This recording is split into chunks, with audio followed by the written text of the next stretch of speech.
Mais nous, en tout cas de la coalition Diomaye, nous avons persuadé le président de la République de créer son propre parti. Parce que son parti d'origine,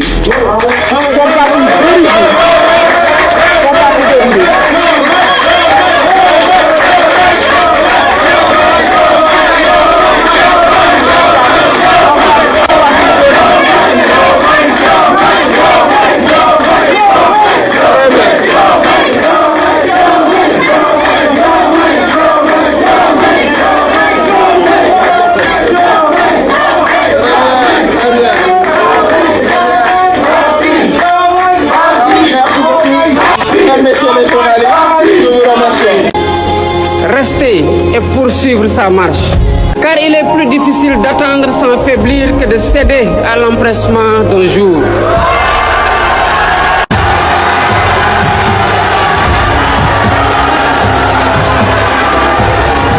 À la jeunesse à qui notre époque promet sans cesse que tout est facile et que tout est dû. Cette vie, celle de Wade, enseigne une vérité plus rude et plus belle. Cette vérité, c'est que rien de durable ne naît dans la précipitation. Abdoulaye Wade nous enseigne que l'adversaire d'aujourd'hui n'est pas un ennemi. On peut s'opposer sans se déchirer, se succéder sans se détruire, remporter sans humilier, avoir de... Nous réfléchissons, nous avons des idées et nous les défendons. Nous ne sommes pas là pour être manipulés. Pour quiconque que ce soit, nous avons fait des études et le Sénégal nous a tout donné et nous allons les démontrer ici. En 27, on a réussi à bloquer pour 30 minutes cette assemblée. C'est confirmé, la famille Bassirou Diomaye Faye, le président actuel du Sénégal, vient de lancer officiellement son parti politique. Il quitte maintenant le PASTEF d'Ousmane Sonko pour relancer lui-même son propre parti après de grandes tensions avec le président de l'Assemblée, Ousmane Sonko. Restez jusqu'à la fin de cette vidéo pour découvrir le lancement officiel de la partie d'Ousmane Sonko et le lancement officiel de la nouvelle partie du président Diomaye Faye. La France ne se pose pas. Si le président n'est pas aligné à son parti, nous beaucoup de gouverner, on est dans une situation que je qualifie moi de cohabitation douce. Une cohabitation douce. Parce que parti ba moo yor majorité Assemblée nationale, moom jusqu'à preuve du contraire moo yor premier ministre ba keroog président ni premier ministre bëggatuma. Kon suñu demoon ba bokkuñu gis-gis ci ñi war a yore réew mi, on est dans une cohabitation douce, raisonnable et raisonnée. Suñuy contradiction ñu koy gérer. D'essayer li nga xam ne mooy les convergences ñu dem. Non, Ousmane Sonko a été notre candidat. Nous sommes allés le chercher pour qu'il dirige ce parti-là quand personne ne le connaissait. Ne connaissait ni le parti ni le président Ousmane Sonko pour qu'il amène le parti à ce stade-là. Mais la finalité n'a jamais été de faire de PASTEF un appareil politique puissant et du président Ousmane Sonko un leader politique puissant. Ça n'a jamais été la finalité. La finalité, c'est de transformer. Di Wuri Bayele Diallo lu mu nettali ci bi ma demee Médina Yoro Fula département de Kolda laa doon def tournée économique bi may def sama tournée ci Kolda war a dem Médina Yoro Fula ñu ne ma Médina Yoro Fula aucun député en violation du règlement intérieur n'imposera sa volonté à l'Assemblée. Mais je tiens à dire également, et pour les députés qui sont du groupe parlementaire de PASTEF, des consignes très claires ont été données et vous les avez violées. Il ne relève pas à un député de régler ces questions. Le président de l'Assemblée signe une réquisition et la police de l'Assemblée fait le travail. Et c'est déplorable que les députés de PASTEF se soient déplacés pour venir ici et essayer de régler le problème eux-mêmes. Un parti doit avoir une discipline et on avait donné des instructions très claires. Nous poursuivons donc les débats. La parole est à l'honorable. Le président Bassirou Diomaye Faye au Sénégal a officiellement saisi le Conseil constitutionnel au sujet de la réintégration de Ousmane Sonko à l'Assemblée nationale. Cette démarche intervient à quelques heures seulement de la séance plénière prévue justement ce mardi, dans quelques heures, au cours de laquelle les députés du PASTEF comptent remettre, selon les informations locales, Ousmane Sonko au centre du jeu parlementaire.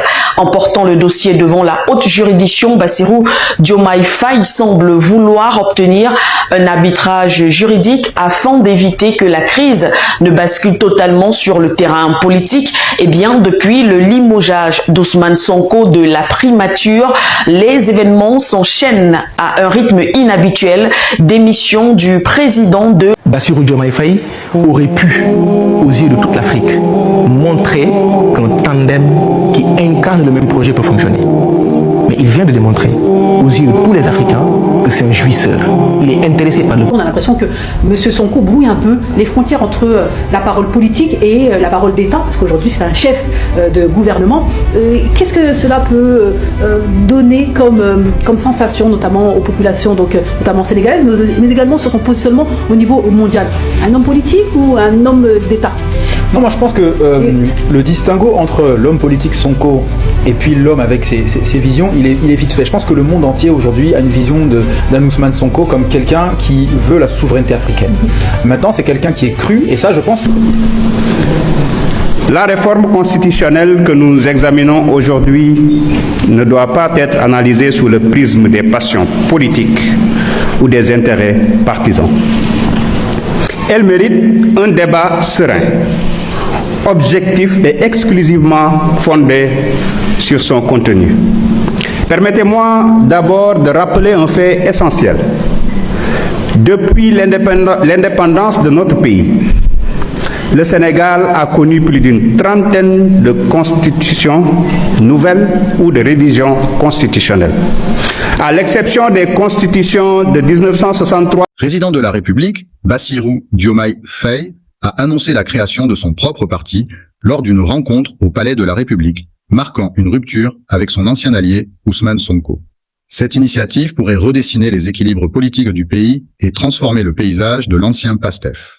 Président de la République, Bassirou Diomaye Faye a franchi un nouveau cap politique en annonçant la création de son propre parti lors d'une rencontre tenue au Palais de la République selon une source proche des dites instances.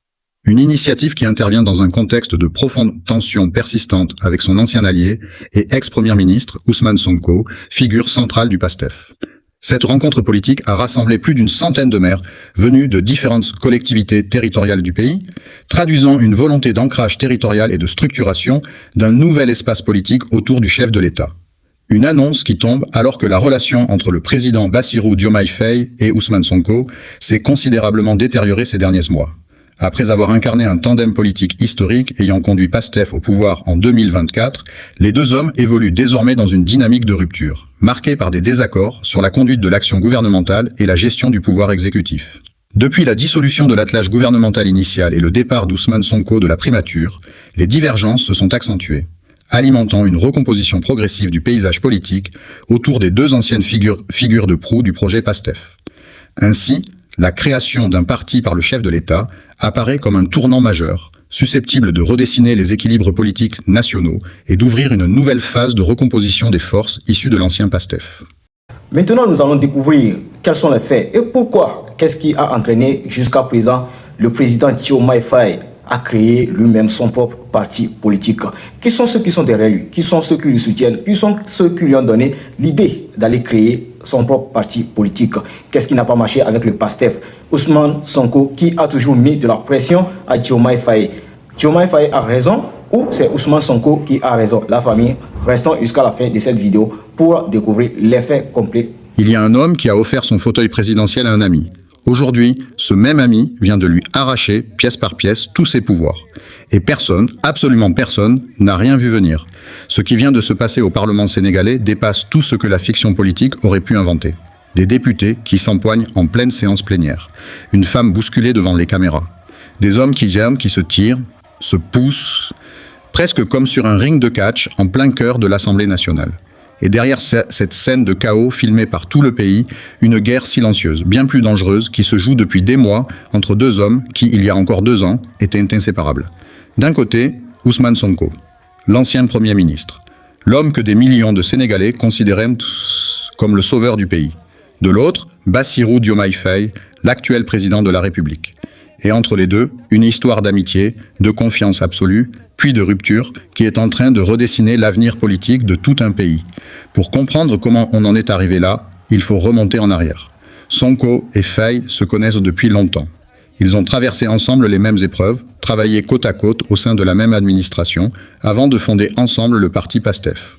Une alliance solide, forgée dans l'adversité, à une époque où le pouvoir en place, dirigé par Macky Sall, était accusé par une partie de la population de vouloir s'éterniser en modifiant la Constitution pour briguer un troisième mandat. Sonko est alors devenu le visage de la contestation. Jeune, charismatique, tranchant dans ses discours, il incarnait pour beaucoup de Sénégalais, en particulier pour la jeunesse, l'espoir d'un pays enfin libéré de l'influence extérieure, notamment française. Son discours était clair. Plus d'indépendance économique, plus de contrôle sur les richesses nationales, une armée souveraine, une politique dictée depuis Dakar et non depuis l'étranger. Mais cette popularité grandissante allait devenir un problème pour certains. Alors que la présidentielle approchait, Sonko a été arrêté, visé par des accusations qui ont immédiatement divisé l'opinion publique. Une partie des Sénégalais a vu dans cette arrestation une manœuvre calculée pour l'écarter de la course au pouvoir, au moment précis où il semblait le plus fort.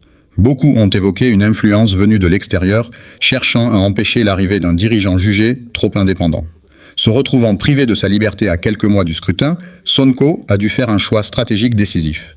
Plutôt que de laisser filer cette opportunité historique, il a désigné un homme de confiance pour porter ses couleurs. Bassirou Diomaye Faye. Un compagnon de route, quelqu'un avec qui il avait partagé les moments les plus difficiles de son engagement politique. Le message envoyé aux électeurs était limpide. Voter pour Faye, c'était voter pour Sonko. Et ça a fonctionné. Faye a été porté à la présidence par une vague populaire immense, portée par la promesse d'un changement radical. Sonko, de son côté, a été nommé Premier ministre, tout en conservant la présidence de leur parti. Sur le papier, un duo soudé au sommet de l'État. Dans les faits, une bombe à retardement. Car très vite, des signes de tension sont apparus.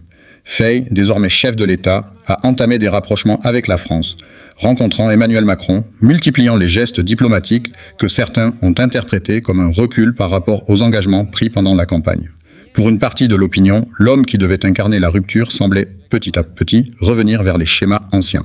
Le point de bascule est arrivé avec un dossier explosif, celui d'une possible restructuration financière du pays, réclamée par des institutions internationales. Sonko s'y est opposé fermement, estimant qu'accepter une telle démarche enverrait un signal catastrophique aux investisseurs étrangers, laissant penser que le Sénégal traverse une crise financière incontrôlable. Pour lui, c'était une question d'image et de souveraineté. Mais cette prise de position a été perçue par le camp présidentiel comme une opposition frontale, presque une remise en cause de l'autorité du chef de l'État. Et c'est là que tout a basculé. Faye, en position de force institutionnelle, a fini par écarter Sonko de son poste de Premier ministre. L'homme qui l'avait propulsé au sommet du pouvoir se retrouvait soudainement sans fonction gouvernementale. Fait troublant, les images de Sonko à ce moment-là ne montraient ni colère ni effondrement, mais des sourires, presque une sérénité surprenante. Beaucoup d'observateurs ont immédiatement flairé une chose. Ce silence souriant n'était pas une reddition, c'était une stratégie. Parce que ce que Sonko avait perdu d'un côté, sur le plan gouvernemental, il allait le reprendre de l'autre, depuis un endroit stratégique bien plus puissant à long terme, le Parlement. Et ce qui allait suivre, personne ne l'avait vu venir. 4 juillet, 9h27. Olavicib. Ce que Sonko venait de perdre au gouvernement, il était en train de le récupérer, en silence, depuis les couloirs du Parlement. Et le résultat de cette manœuvre est en train de transformer complètement l'équilibre du pouvoir au Sénégal. Depuis l'Assemblée nationale, où le parti PASTEF détient une majorité écrasante de sièges, Sonko a orchestré une série de réformes qui, une par une, viennent réduire considérablement les pouvoirs du président de la République. Une reprise de contrôle méthodique presque chirurgicale. Premier changement majeur. Le président ne peut désormais plus cumuler sa fonction avec la direction d'un parti politique. Une décision qui, en apparence, semble anodine, mais qui, en réalité, prive Faye d'un levier stratégique essentiel. Cela signifie que Sonko conserve, lui, le contrôle total de PASTEF, sa base militante, ses réseaux, son influence directe sur les députés, sans que le président ne puisse s'y immiscer. Deuxième mesure, encore plus significative. La capacité du président à dissoudre le Parlement a été drastiquement limitée, réduite à une seule utilisation possible durant tout son mandat. Or, dans de nombreux systèmes politiques, la dissolution est l'arme ultime d'un chef de l'État pour reprendre la main lorsque le pouvoir législatif lui échappe. En la neutralisant presque totalement, les députés proches de Sonko s'assurent une sécurité quasi totale. Ils peuvent désormais critiquer ouvertement le président, voter contre certaines de ses initiatives sans craindre de représailles immédiates. Troisième transformation. Les grands contrats liés aux ressources naturelles du pays, en particulier le pétrole et le gaz, ne peuvent plus être signés dans l'ombre du seul exécutif. Le Parlement exige désormais d'être informé et impliqué. Officiellement, il s'agit de transparence et de lutte contre la corruption, l'un des combats historiques affichés par PASTEF. Mais dans les faits, cela donne au camp de Sonko un droit de regard permanent sur les décisions économiques les plus sensibles du pays, celles qui pèsent des milliards. Et il y a plus, les ministres peuvent désormais être convoqués beaucoup plus facilement par les parlementaires, sommés de justifier chaque dépense, chaque nomination, chaque décision. Une pression constante qui plane désormais au-dessus du gouvernement tout entier, jour après jour. Ce que l'on observe ici, ce n'est pas un simple ajustement institutionnel. C'est un basculement stratégique du centre de gravité du pouvoir, de la présidence vers le Parlement. Un pouvoir que Faye pensait solide, absolu, presque acquis, est en train de lui glisser entre les doigts, méthodiquement, légalement, sans qu'il puisse s'y opposer frontalement. Et c'est précisément cette bataille silencieuse qui explique la scène incroyable filmée récemment à l'Assemblée nationale. Des députés qui se bousculent, qui s'affrontent physiquement en pleine séance plénière, sous les regards médusés des caméras. Ce n'est pas une bagarre isolée. C'est la manifestation visible d'une tension politique devenue incontrôlable, le résultat de mois de manœuvres, de trahisons perçues, de stratégies d'appareil qui explosent enfin au grand jour. Alors la question que tout le monde se pose aujourd'hui est simple, mais elle divise profondément l'opinion sénégalaise. Faye avait-il le droit de s'écarter de la ligne fixée par celui qui l'a fait roi, s'il estimait que cette ligne menaçait l'avenir du pays, ou bien devait-il rester loyal, jusqu'au bout, envers l'homme à qui il doit tout, sa position, sa légitimité, son ascension fulgurante vers le pouvoir suprême? Il n'y a pas de réponse simple. D'un côté, un président qui affirme vouloir gouverner selon sa propre vision, sans être l'ombre éternelle de son ancien mentor.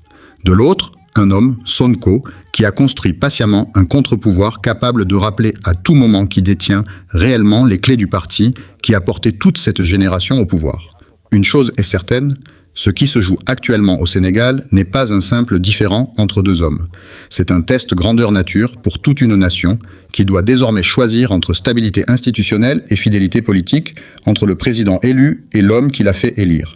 L'histoire retiendra peut-être ce moment comme le jour où l'élève a dépassé le maître, ou, au contraire, comme le jour où le maître a repris, discrètement, tout ce qu'il avait donné.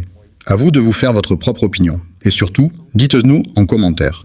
De Sonko ou de Faye, qui selon vous défend réellement l'intérêt du peuple sénégalais ?